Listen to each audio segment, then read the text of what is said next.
Olá pessoal, tudo bem? Hoje a gente vai falar sobre as angiospermas, que são aquele grupo de plantas que ao longo da evolução foi acumulando características e tem como a sua característica especial a presença de flores e frutos. Então vamos entender um pouquinho mais sobre elas. Então o que seria uma angiosperma? A gente divide as estruturas das angiospermas, as partes delas, em dois tipos principais: as estruturas que a gente chama de vegetativas, ou seja, que todo vegetal vai ter, toda angiosperma vai ter, que é a raiz, o caule e as folhas. E também tem as estruturas reprodutivas, que elas não vão aparecer aí o tempo todo, só vão aparecer quando a planta estiver na fase de reprodução, que são as flores, que depois viram o fruto, como mostrado aqui na imagem pelo tomate, e a semente. Então, a gente divide a planta nessas duas estruturas. O que a gente vai fazer agora? Vamos entender um pouquinho sobre cada uma dessas. Então, vamos começar falando como são essas estruturas vegetativas, raiz, caule e folha, e depois as estruturas que aparecem na época reprodutiva da planta, que é a flor, o fruto e a semente. Então, a raiz, o que ela vai fazer na planta? Por que uma planta precisa de raiz? Primeira coisa, a planta precisa ficar fixa ao solo. A planta não é fixa? Para segurar ela no solo, ela precisa da raiz. Então, a raiz vai fazer a fixação da planta.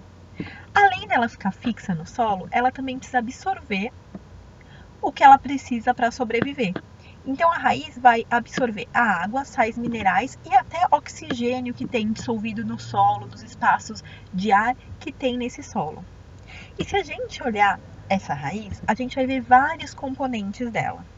Então, a parte aqui mais de baixo da raiz, o finalzinho da raiz, que é a parte que penetra no solo, a gente chama de coifa.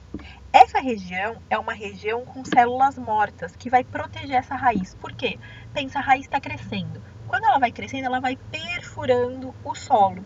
Para fazer essa perfuração, essas células mortas funcionam como se fosse um capacete, vamos dizer assim, para proteger o restante da raiz.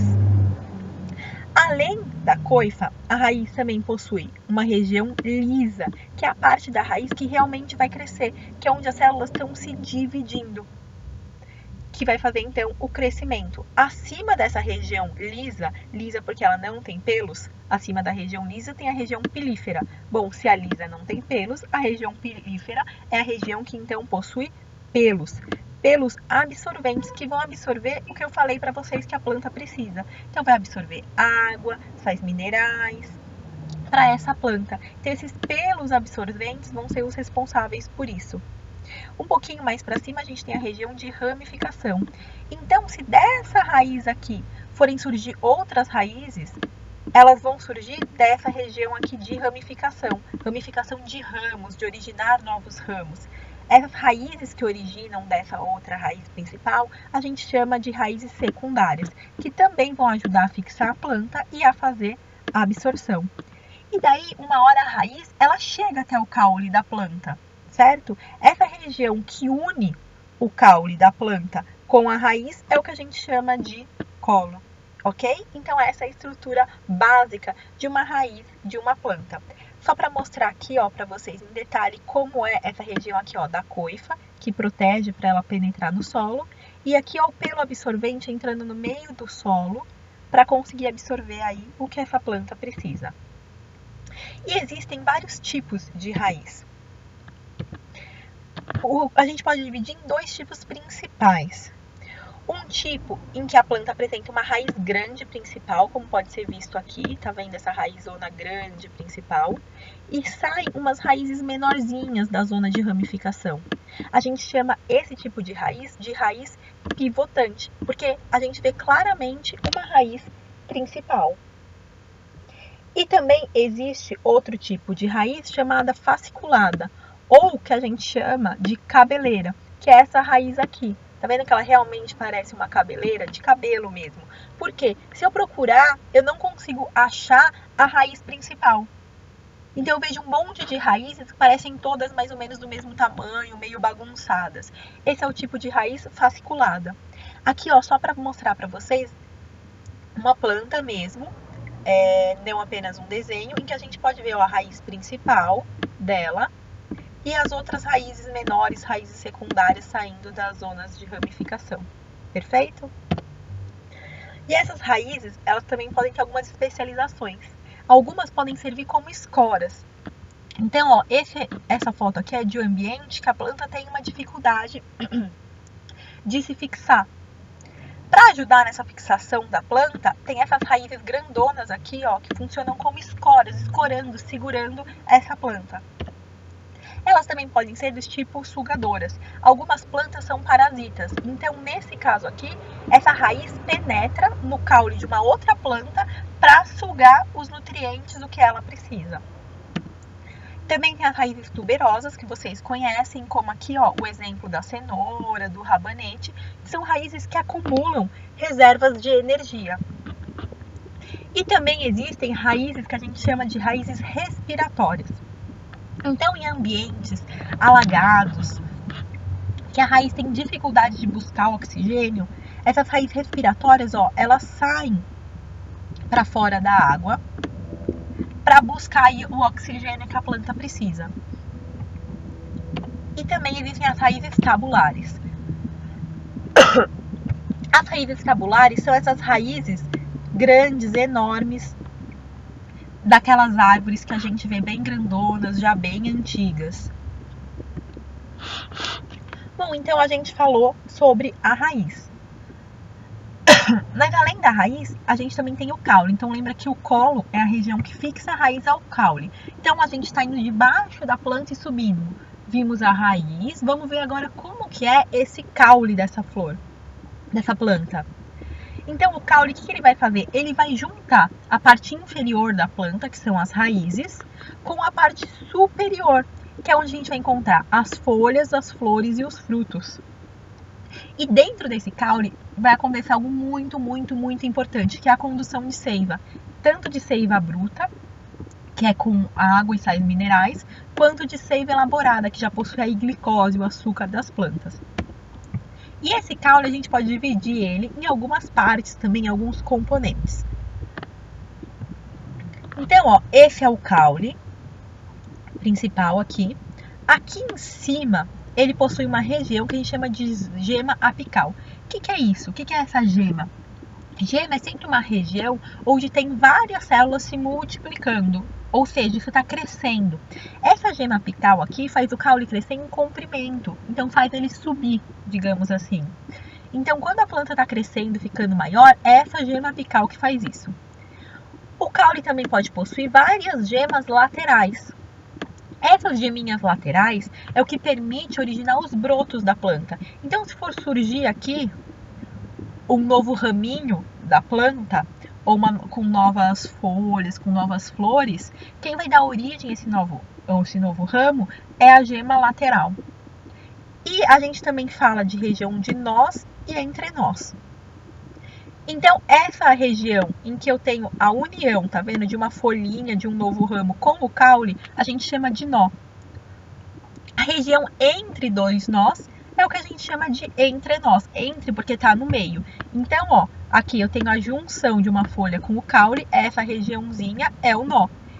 Entre essas duas regiões é o que a gente chama de entrenós. E o caule também tem alguns tipos. A gente pode ter caules subterrâneos. Então, olha aqui esse exemplo da batata e da cebola. Tá vendo que o caule, ele tá embaixo da terra? Então, nesse caso, ele é subterrâneo, que acontece nos tubérculos aí que a gente chama, às vezes também chamados de bulbos. E alguns desses caules recebem o nome até de rizoma. Ó, aqui dá pra ver bem que é um caule. Aqui a gente tem a raiz da planta, aqui as folhas. E unindo a raiz e a folha, a gente tem aqui o caule. Olha que diferente o formato desse caule. Por que é diferente? Porque ele é subterrâneo, ele vai ficar embaixo da terra. Então a gente vai ver só as folhinhas saindo. Existem também caules aquáticos. Então olha que bonitinho esse daqui. Nesse caso, ele acumula aqui gás para que essa planta boie. Então esse é um caule aquático. E também os aéreos, que é o que a gente costuma encontrar normalmente, são os caules aéreos. Bom, falamos da raiz, passamos pelo caule e agora vamos chegar nas folhas. A folha é um órgão muito importante da planta. Por quê? Porque é ele que vai fazer a fotossíntese, que é o que vai dar o alimento, a glicose para a planta. E é na folha também que vai acontecer a respiração e a transpiração. Então, ou seja, tudo que vai sustentar a planta para ela se manter viva acontece na folha. Por isso que o caule é importante, para levar o que a folha produz para o restante da planta. E como que são os componentes dessa folha? Bom, a parte principal da folha a gente chama de limbo, que é a parte que vai ter os estômatos, que são as estruturas que vão fazer aí a transpiração, trocas gasosas, e é onde tem as nervuras que a gente vê nas plantas, como a gente pode observar aqui. Além do limbo, que é essa estrutura principal da folha, tem o pecíolo. O que é o pecíolo? Não é nada mais do que esse cabinho que une a folha com o caule. E algumas plantas, não todas, têm o que a gente chama de bainha. Então, tá vendo aqui que parece que a folha, ela tá dobrando, a base dela tá dobrando no caule? Essa estrutura é o que a gente chama de bainha, mas nem toda folha tem. Mas limbo e pecíolo, toda folha vai ter. E a gente também classifica as folhas em dois tipos principais. E uma primeira classificação em relação a como é dividida as folhas e a segunda em como são as nervuras das folhas. Então, as folhas elas podem ser simples ou compostas. Quando elas são simples, a gente olha aqui presa ao pecíolo e vê uma folha só. Pronto, simples. Agora tem vezes, ó, tá vendo que a gente tem aqui um pecíolo e tem um monte de folhinhas pequenininhas presas no mesmo pecíolo. Isso a gente chama de folha composta. Então é como se a folha ela fosse cortadinha em várias folhas pequenininhas, que a gente chama de folíolos. Em relação às nervuras, elas podem ser paralelas, que a gente chama de paralelinérvias. Então, ó, nessa folha aqui é uma folha simples, ela não está dividida em folíolos. E olha, as nervuras dela são todas bem retinhas, uma paralela à outra. Então ela é paralelinérvia. Nessa outra folha aqui, também uma folha simples, sem dividida em folíolo, a gente consegue ver que tem uma nervura principal e várias nervuras menorzinhas. A gente chama esse tipo de folha de reticulinérvia. As folhas também podem ter especializações, ter algumas funções específicas. Por exemplo, brácteas. Então, tá vendo aqui nessa foto vermelho? Essa estrutura em vermelho não é uma flor, é uma folha. E nessa daqui, ó, a folha roxa. Então, essas folhas coloridas, elas estão fazendo aí a função da flor, que é chamar a atenção de polinizadores. Por quê? Porque nessas plantas, a florzinha, essa parte aqui, ó, essa branquinha aqui, ela é muito pequena. Tão pequena que ela não chama muito a atenção. Então, as folhas, elas acabam ficando coloridas, numa especialização, para chamar a atenção dos polinizadores, fazendo aí o que seria a função das pétalas numa flor. Esse tipo de folha a gente chama de bráctea. Algumas folhas também podem ser modificadas em espinhos, como no exemplo aqui do cactus. Por que modificada em espinhos? Tanto para proteção, quanto para diminuir a perda de água pela transpiração. Então a folha está em ambiente seco, ela não pode sair perdendo um monte de água, porque senão ela não vai conseguir sobreviver. E também, uma modificação muito especial, são as plantas carnívoras. Como a gente pode ver aqui, essa que capturou um inseto e vai fazer dele o seu alimento, tá? Lembrando que planta carnívora só come animais pequenininhos, tá? Então não precisam se preocupar com medo das plantas. E para terminar, então as estruturas, a gente viu todas as estruturas vegetativas. Então as estruturas que fazem parte da planta e estão sempre presentes, raiz, caule e folha. Vamos falar agora um pouco sobre as estruturas reprodutivas, que são as flores, os frutos e as sementes. Então, como que é uma flor? Primeira coisa, a flor, como a gente já falou, tem a ver com a reprodução. Ela é um órgão reprodutivo das plantas. Existem plantas que são hermafroditas, têm os dois sexos na mesma flor. e outras que têm os sexos separados. Então existe a planta macho e a planta fêmea, a flor macho e a flor fêmea. E existem até algumas flores comestíveis, como a couve-flor. Então lembre-se disso, a próxima vez que você comer couve-flor, lembra, você está comendo a estrutura reprodutiva de uma planta. E depois, cabe então a você descobrir se é feminina ou masculina essa estrutura que você está comendo. E quais são os componentes de uma flor? Então, a gente tem a flor separada em corola, que é uma parte da flor que vocês já conhecem, a parte das pétalas. Então, olha as pétalas aqui dessa flor rosa, toda colorida. Eu posso falar das pétalas individualmente ou do conjunto delas. Quando eu falo de um conjunto de pétalas, eu estou falando da corola. Vocês já devem ter reparado também que perto das pétalas, na base delas, parece que é uma folhinha verde pequenininha. Essa folhinha verde a gente chama de sépala. E o conjunto delas a gente chama de cálice. Então, ó, esse cálice é o que vai envolver a corola, ou seja, é o que vai envolver as pétalas da flor. Esse cálice, as sépalas, vão proteger essa flor, enquanto a corola, as pétalas, vão ter a função de atrair aí agentes polinizadores. Além disso, a planta também tem o que a gente chama de pedúnculo, que é essa base aqui. O pedúnculo é o que vai prender a flor no caule. Assim como tinha o pecíolo da folha, tem o pedúnculo da flor. E nessa parte aqui do pedúnculo, quando termina o pedúnculo e começa a flor, a gente tem o que a gente chama de receptáculo floral, que é uma região mais gordinha, mais dilatada, que é o que vai prender todas as partes da flor, as pétalas, as sépalas e manter elas unidas. Se a gente for olhar, então, já que a gente falou que tem planta feminina, masculina, planta com os dois, então como que são essas estruturas reprodutivas, já que a flor é um órgão reprodutor? Então eu vou usar aqui um exemplo de uma planta hermafrodita, que tem tanto feminino quanto masculino. Bom, o masculino a gente chama de androceu e o feminino de gineceu. Ah, professora, mas como que eu vou lembrar esse nome? Fácil. A mulher não vai no ginecologista? Então, gine está associado ao feminino. Então, gineceu é a parte feminina da planta. E androceu é a parte masculina.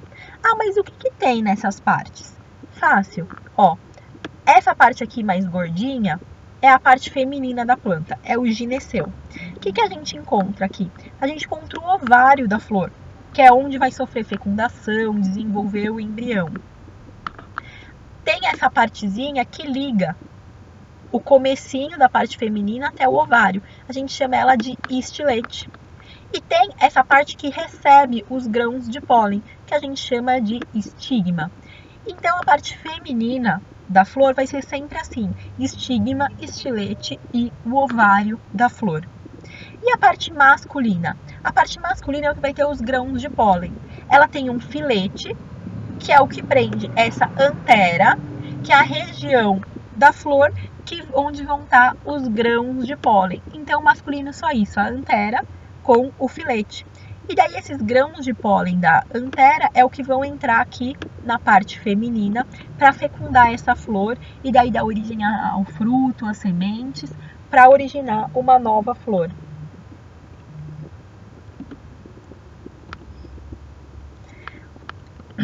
E já que a gente está falando de flor, e a gente acabei de falar para vocês que da flor vai originar o fruto.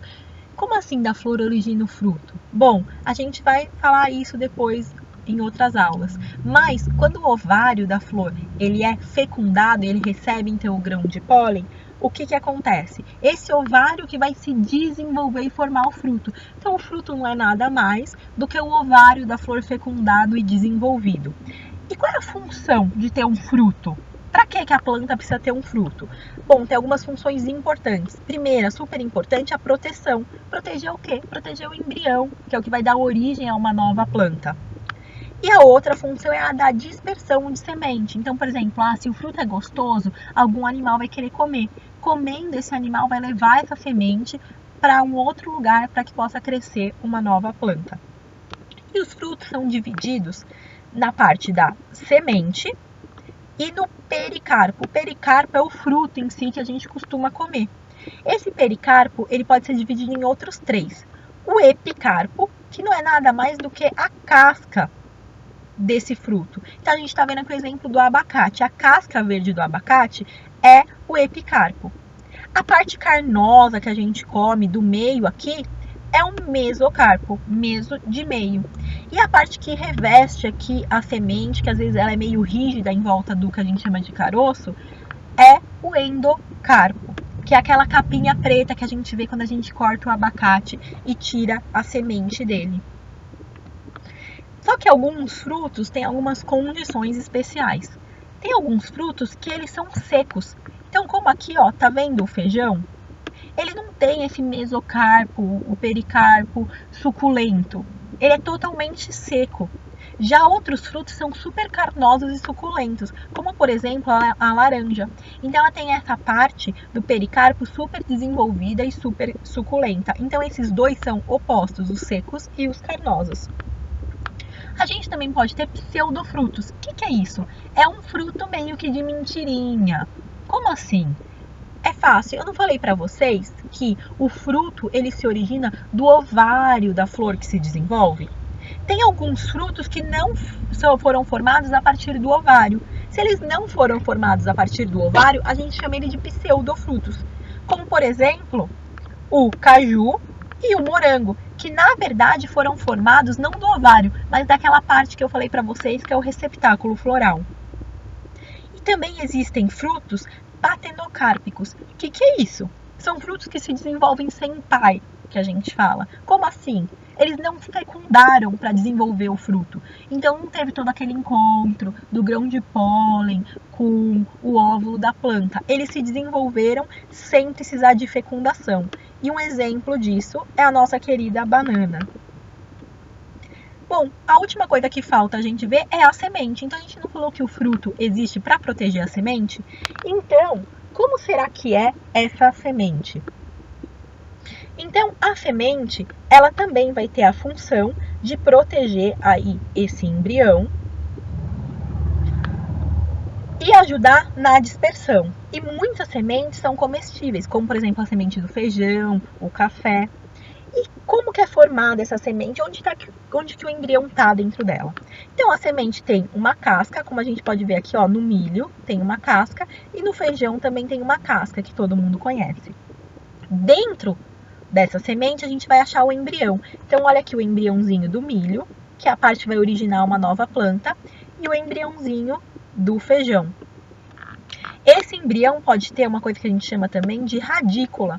O que é radícula? Tá vendo essa, parece uma mini folhinha aqui?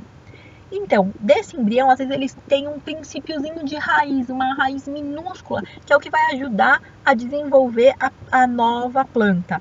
E junto tem o que a gente chama de cotilédone. Então, quando a gente separa o feijão, a gente não consegue abrir o feijão no meio em duas partes. Cada uma daquelas partezinhas brancas é o cotilédone, que também vai ajudar na nutrição aí desse embrião. Então, essa parte branca a gente chama de cotilédone. O feijão, no caso, tem dois, tá? O milho só tem um. E além disso, a semente também pode ter uma coisa que a gente chama de endosperma, que é rica em albúmen. O que é isso? Não é nada mais do que uma reserva nutritiva que esse embrião vai usar para se nutrir até que ele consiga ter a primeira folha e fazer aí a fotossíntese para crescer e virar uma planta. Bom, pessoal, então sobre essa parte das estruturas vegetais, das angiospermas, tanto as vegetativas quanto as reprodutivas, falamos aí sobre todas e sobre as suas partes, tá? E é a partir disso que a gente pode estudar também um pouquinho de reprodução das angiospermas. Espero que vocês tenham entendido, tá? Desculpa se teve alguma falha no som, eu tô sem microfone, tá? Qualquer coisa, vocês sabem, é só entrar em contato comigo que eu tiro todas as dúvidas aí de vocês. Obrigada, um beijo!